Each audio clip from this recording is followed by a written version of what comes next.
Good afternoon, Marauder Nation. I'm play-by-play man John Kelly with Marauder Radio Network, and this is Summer Video Preview 4 from James Keenan Field down here in Jersey City. Well, the 2010 St. Peter's Prep football team started in early June in shirts and shorts.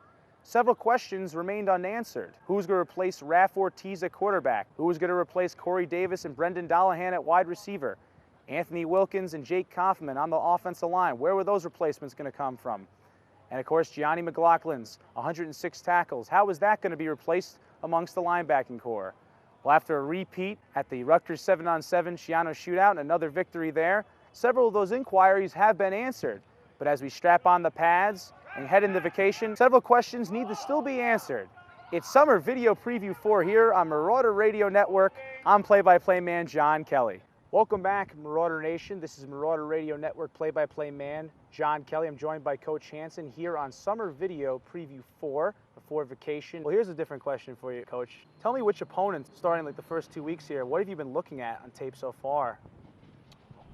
Well, St. Joe's Prep is a team we've played before, so obviously we have a lot of film.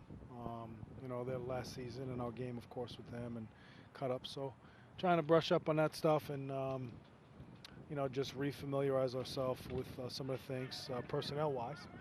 And of course, there's a new head coach, so there'll be some new schemes. And you know, we have a library of places that Coach Infante's been. So we've been looking at those things too. So a combination of personnel, film of them last year, and the places that Coach has been, just to start to assemble a game plan. At the beginning of the summer, I was here at the first practice. You sat in the circle of your whole entire varsity team, said, yes, John Kelly's here with media. You're going to have a lot of big nationally televised games. You're sick and tired of losing to Don Bosco. You're sick and tired of dropping those games, and basically said, who's going to answer the bell? There were questions at quarterback, linebacker, wide receiver, and amongst your offensive line. You think some of those inquiries, as these kids go for a little bit of a break, have been answered?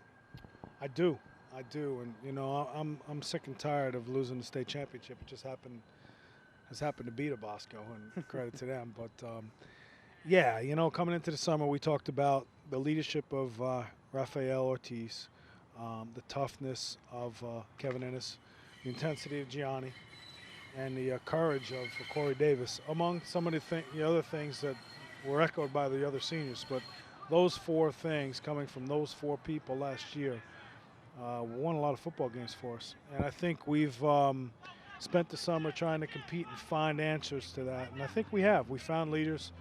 We've certainly developed a toughness and an intensity. And I think we have players with courage, you know.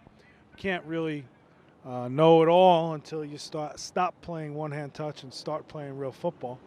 But we know, you know, we're going to be a physical team, and we know we have some speed and talent, and those other factors are going to be really, really important for us. So the summer was productive in that regard. I think we competed, and we found people who want to fill the shoes and provide us with those four entities. And you know, I love our kids. I love the dynamic. I love the chemistry of this team.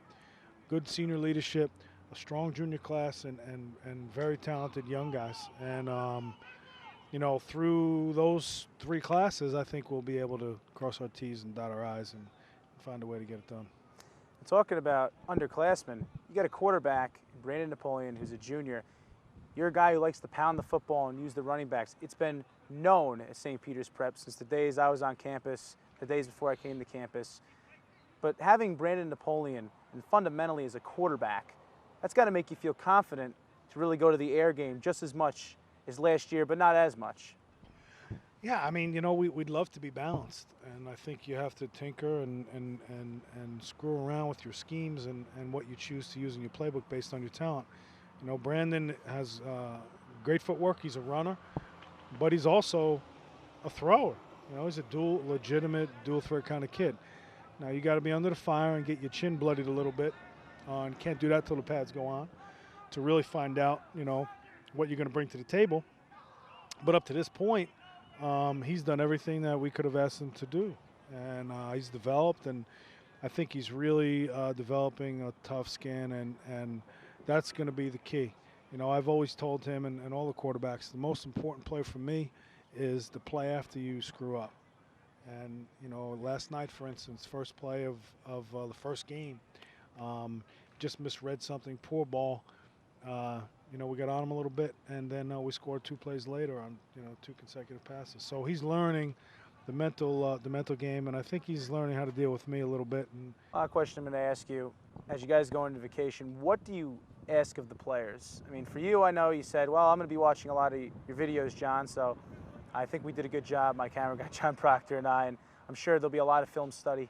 You guys, the Hansens never take a break, but what do you want the kids to do? Whether it's rest up, you know, lift.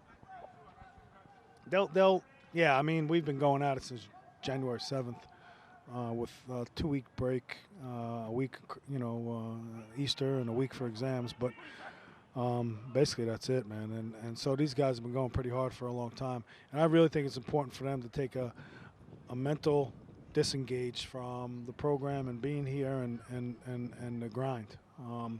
So I've asked them to be guys, just be kids, just, you know, stay out of trouble, represent the school and the program well, don't get hurt, relax, you know, whether it's in your bedroom, on your couch, at the beach, whatever.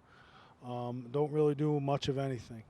They'll be getting an email from me every day, the team email, a little motivational stuff. They have playbooks to take a look at and film to watch. Everybody's coded into our huddle package, so they'll have access to film from the entire summer and St. Joe's Prep. We've asked them to, you know, spend a little bit of time looking at those things, but nothing physical. You know, just go to boardwalk, go to the beach, hang out, be a kid, but stay out of trouble and eat well, you know, hydrate, and just get ready to come back, you know, recharged and excited. Because it's so easy to burn out. You know, we go at it so hard so long. There's another side to this too, and I think it's important that they go on their own and don't have the coaches to you know, to be there for every little problem. Go solve some stuff on your own, go relax and have fun. And for the coaches too, we need a break. You know, we've been going at it a long time too. Even though we'll be watching film and doing our own stuff, still not having to be here and, you know, just getting away. It's just important. You know, so we'll spend 12 days of doing that and come back ready to go. Thank you, Coach, and enjoy the vacation break as well, and we'll see you back for the scrimmages with Ridgewood and one more time here in the chair. Absolutely. You take a break too. Okay, you've been going out. I think you need to take a break too. I don't want to see any more videos on. Don't do anything for Well, 12 broadcasting days. is like coaching. There is no time off either. That's Coach Hansen. I'm John Kelly with the Marauder Radio Network for Summer Video Preview 4.